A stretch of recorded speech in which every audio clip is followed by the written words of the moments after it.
बातमी नाशिकमधून. नाशिकमध्ये 11 महिन्यांच्या चिमुकल्याचा करुण अंत झालाय. झेल घेताना बाळ वडिलांच्या हातातून निसटलं आणि या चिमुकल्याच्या डोक्याला गंभीर मार लागल्यानं या बाळाचा मृत्यू झालाय.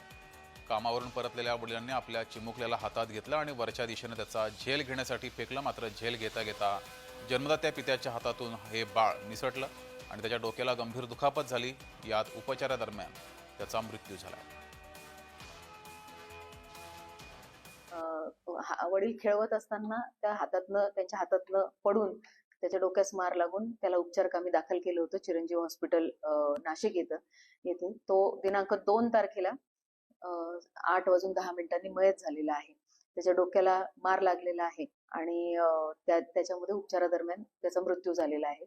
अशा प्रकारे लहान बाळांना खेळवत असताना बऱ्याचदा पालकांकडनं किंवा जे घरात नातेवाईक असतात त्यांच्याकडनं अशा प्रकारचे अपघात होऊ शकतात. तर नागरिकांनी या संदर्भात लहान बाळांची काळजी घ्यावी या साठी या माध्यमातून आवाहन